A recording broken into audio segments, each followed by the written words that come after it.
தலைப்பு செய்திகள். போதைப்பொருள் குற்றங்களுக்கு மரண தண்டனை, ஜனாதிபதி அனுரகுமார தெரிவிப்பு. மனித புதைகுழிகள் விவகாரத்தில் பிரித்தானிய துறைசார் நிபுணர்களின் பங்களிப்புக்கு வலியுறுத்தல். எல் நினோ தாக்கத்தால் மழை தீவிரமடையக்கூடும், வளிமண்டலவியல் திணைக்களம் எச்சரிக்கை. அமெரிக்கா ஈரான் போரால் விண்ணை தொடும் அத்தியாவசிய பொருட்களின் விலைகள். விரிவான செய்திகள். பாரிய போதைப்பொருள் குற்றங்களுடன் தொடர்புடைய குற்றவாளிகளுக்கு மரண தண்டனையை விதிப்பது குறித்து கலந்துரையாடப்பட்டுள்ளது. ஜனாதிபதி அனுரகுமார திசாநாயக்க தலைமையில் நேற்று ஜனாதிபதி செயலகத்தில் நடைபெற்ற தேசமே ஒன்றிணைந்த தேசிய செயற்பாட்டு சபை கூட்டத்தில் இது தொடர்பில் கலந்துரையாடப்பட்டுள்ளது. நாட்டின் போதைப்பொருள் தொடர்பான குற்றச்செயல்களுக்கு எதிரான நடவடிக்கைகளை பலப்படுத்துவது குறித்தும் இக்கூட்டத்தில் கவனம் செலுத்தப்பட்டுள்ளது. இலங்கையில் மனித புதைக்குழி விவகாரத்தில் பிரித்தானிய துறைசார் நிபுணர்களின் பங்கேற்பு உறுதிப்படுத்தப்பட வேண்டும் என்றும் மூதூர் படுகொலைகள் தொடர்பில் பொறுப்பு கூறலை உறுதிப்படுத்துமாறு இலங்கை அரசாங்கத்திற்கு அழுத்தம் பிரயோகிக்க வேண்டும் என்றும் பிரித்தானிய பாராளுமன்ற உறுப்பினர் உமா குமாரன் கோரியுள்ளார். பிரித்தானிய வெளியுறவுத்துறை பொதுநலவாய மற்றும் மேம்பாட்டு அலுவலகத்திடம் அவர் இந்த கோரிக்கையை முன்வைத்துள்ளார்.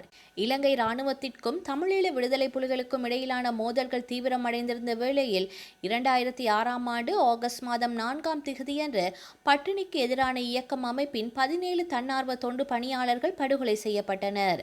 இச்சம்பவம் இடம்பெற்று 20 வருடங்கள் கடந்துள்ள நிலையில் இன்னமும் அதற்கு பொறுப்பானவர்கள் கண்டறியப்பட்டு சட்டத்தின் முன்னிறுத்தப்படவில்லை. இவ்வாறானதொரு பின்னணியில் பிரித்தானிய பாராளுமன்றத்தில் இடம்பெற்ற விவாதத்தின் போது இலங்கையில் மனித புதைக்குழிகள் விவகாரத்தில் பிரித்தானிய துறைசார் நிபுணர்களின் பங்கேற்பு உறுதிப்படுத்த வேண்டும் என்று அவர் வலியுறுத்தியுள்ளார். குறிப்பாக யாழ் செம்மணி மனித புதைக்குழி அகழ்வு தொடர்பில் பிரஸ்தாபித்த உமாகுமாரன் பாராளுமன்ற அமர்வில் தான் இது பற்றி உரையாற்றியதன் பின்னர் அம்மனித புதைக்குழியிலிருந்து குழந்தைகள் உள்ளடங்கலாக 400க்கும் மேற்பட்ட மனித எலும்புக்கூடுகள் அகழ்ந்தெடுக்கப்பட்டிருப்பதாக சுட்டிக்காட்டினார். அதேபோன்று இந்த விவகாரத்தில் உள்நாட்டு பொறிமுறைகள் தொடர்ந்து தோல்வியடைந்திருக்கும் நிலையில் குறித்த மனித புதைக்குழி அகழ்வு பணிகளை சர்வதேச கண்காணிப்பின் கீழ் கொண்டுவர வேண்டும் என்று வலிந்து காணாமல் ஆக்கப்பட்டோரின் குடும்பங்களும் தமிழ் சிவில் சமூக அமைப்புகளும் வலியுறுத்தி வருவதாகவும் அவர் எடுத்துரைத்தார். 2026ஆம் ஆண்டுக்கான 5ஆம் தர புலமை பரிசில் பரீட்சை பெறுபேறுகள் பரீட்சை நிறைவடைந்து 1 மாதத்திற்குள் வெளியிடப்படும் என பரீட்சை திணைக்களம் அறிவித்துள்ளது. நாடு முழுவதும் உள்ள பரீட்சை மையங்களில் கடந்த ஆகஸ்ட் மாதம் 9ஆம் திகதி நடைபெற்ற பரீட்சையின் விடைத்தாள் திருத்தும் பணிகள் எதிர்வரும் ஆகஸ்ட் மாதம் 20ஆம் திகதி தொடங்கி ஆகஸ்ட் மாதம் 25ஆம் திகதியுடன் நிறைவடைய உள்ளதாக பரீட்சை திணைக்களம் குறிப்பிட்டுள்ளது. விடைத்தாள் மதிப்பீட்டு பணிகள் மற்றும் அவசியமான ஏனைய மதிப்பீட்டு செயற்பாடுகள் அனைத்தும் பூர்த்தி செய்யப்பட்டதை தொடர்ந்து எவ்வித தாமதமுமின்றி பெறுபேறுகள் வெளியிடப்படும் என்றும் திணைக்களம் எதிர்பார்ப்பதாக தெரிவிக்கப்பட்டுள்ளது. இலங்கை பொதுஜன பெரமுனவின் பொதுச் செயலாளரும் சட்டத்தரணியுமான சாகர காரியவசம் மத்திய குற்றப்புலனாய்வு பிரிவினரால் நேற்று காலை கைது செய்யப்பட்டார். காவல்துறை மா அதிபர் தொடர்பில் வெளியிடப்பட்ட கருத்துக்கள் குறித்து இடம்பெற்று வரும் விசாரணைக்கு அமைய வாக்குமூலம் வழங்குவதற்காக அவர் மத்திய குற்ற விசாரணை பணியகத்திற்கு நேற்று வருகை தந்தார். இதன் போதே அவர் கைது செய்யப்பட்டுள்ளார். கைது செய்யப்பட்ட ஸ்ரீலங்கா பொதுஜன பெரமுனவின் பொதுச் செயலாளர் சாகர காரியவசம் கடுவல நீதவான் நீதிமன்றத்தில் முன்னிலைப்படுத்துவதற்காக அழைத்துச் செல்லப்பட்டுள்ளார். தற்போது நாட்டின் கிழக்கு மற்றும் ஊவா மாகாணங்களில் சில இடங்களில் பிற்பகல் வேளையில் இடியுடன் கூடிய லேசான மழை பெய்யக்கூடும் வாய்ப்புகள் காணப்பட்டாலும் இது பரவலான அல்லது கணிசமான மழை வீழ்ச்சி அல்ல எனவும் குறிப்பிட்ட சில பிரதேசங்களுக்கு மட்டுமே வரம்பிற்குட்பட்டதாக இருக்கும் எனவும் வளிமண்டலவியல் திணைக்களத்தின் அதிகாரி தெரிவித்துள்ளார். எனினும் நாட்டின் பெரும்பாலான பகுதிகளில் கணிசமான மழை வீழ்ச்சியை எதிர்வரும் அக்டோபர் மற்றும் நவம்பர் மாதங்களிலேயே எதிர்பார்க்க முடியும் என குறிப்பிட்டுள்ள அவர் இக்காலப்பகுதியில் நாட்டின் பல பாகங்களுக்கு பரவலாக மழை கிடைக்கும் சாத்தியக்கூறுகள் உள்ளதாகவும் சுட்டிக்காட்டியுள்ளார். மேலும் தற்போது நிலவி வரும் வலுவான எல் நீனோ காலநிலை நிலைமை காரணமாக இம்முறை எதிர்பார்க்கப்படும் மழை வீழ்ச்சியானது மிகவும் தீவிரமடைந்து பலத்த மழையாக மாறுவதற்கான வாய்ப்புகள் காணப்படுவதாகவும் அவர் எச்சரித்துள்ளார்.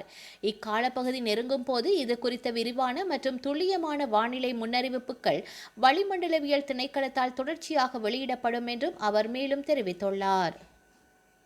வடக்கு மாகாணத்தில் உற்பத்தி செய்யப்படும் விவசாய, மீன்பிடி மற்றும் சிறு நடுத்தர தொழில்துறை பொருட்களை சர்வதேச சந்தைகளுக்கு விரைவாகவும் போட்டித்தன்மையுடன் கொண்டு செல்லக்கூடிய சூழலை உருவாக்குதல் ஸ்மார்ட் மரைன் லங்கா தனியார் நிறுவனம் குறிப்பிடத்தக்க பங்களிப்பை வழங்கும் என எதிர்பார்க்கின்றோம் என வடமாகாண ஆளுநர் வேதநாயகன் தெரிவித்துள்ளார். ஸ்மார்ட் மரைன் லங்கா தனியார் நிறுவனம் தனது யாழ்ப்பாண கிளை அலுவலகத்தை நேற்றைய தினம் திங்கட்கிழமை யாழ்ப்பாணம் கண்டி வீதியில் அமைந்துள்ள தேசிய வீடமைப்பு அபிவிருத்தி அதிகார சபை செயலகத்தின் 1ஆம் மாடியில் வடக்கு ஏற்றுமதியாளர் சம்மேளனத்தின் ஒத்துழைப்புடன் நடைபெற்றது. இதன் திறப்பு விழாவில் பிரதம விருந்தினராக கலந்து கொண்ட வடக்கு மாகாண ஆளுநர் வேதநாயகன் புதிய அலுவலகத்தை உத்தியோகபூர்வமாக திறந்து வைத்து உரையாற்றும் போதே இவ்வாறு தெரிவித்துள்ளார்.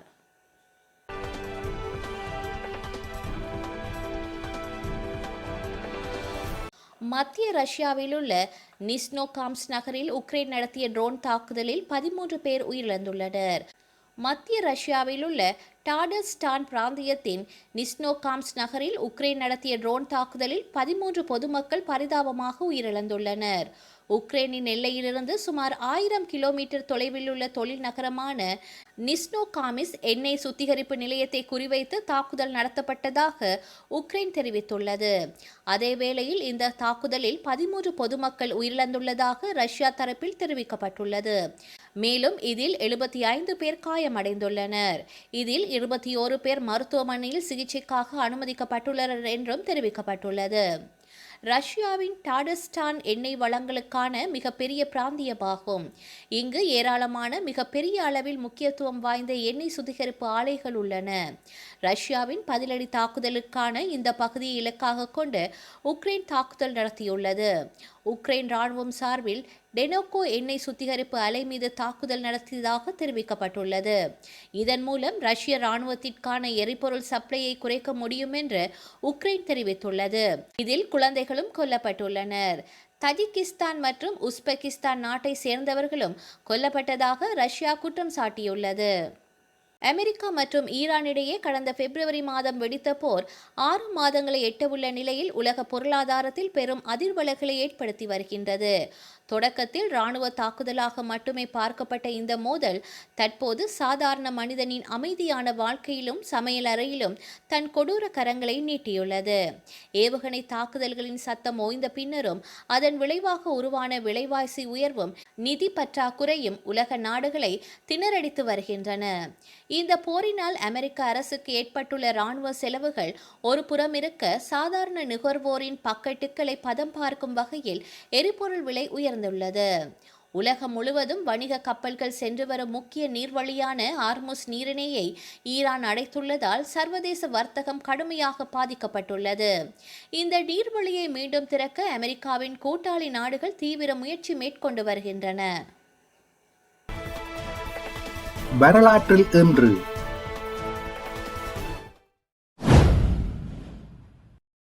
1985 ஈழ தமிழ் போராளி குழுக்களுக்கும் இலங்கை அரசுக்கும் இடையே 2ஆம் கட்ட திம்பு பேச்சுவார்த்தைகள் ஆரம்பமாயின.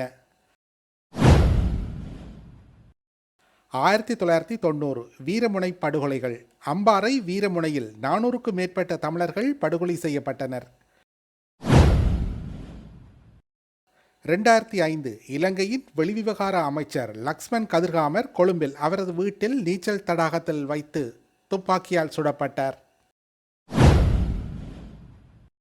2000 கூர்க்ஸ் என்ற ரஷ்ய கடற்படை நீர்மூழ்கி கப்பல் பயிற்சியின் போது 118 பேருடன் பேரண்ட்ஸ் கடலில் மூழ்கியது. செய்திகளை உடனுக்குடன் தெரிந்து கொள்ள உடனே சப்ஸ்கிரைப் செய்து பெல் பட்டனை கிளிக் பண்ணவும்.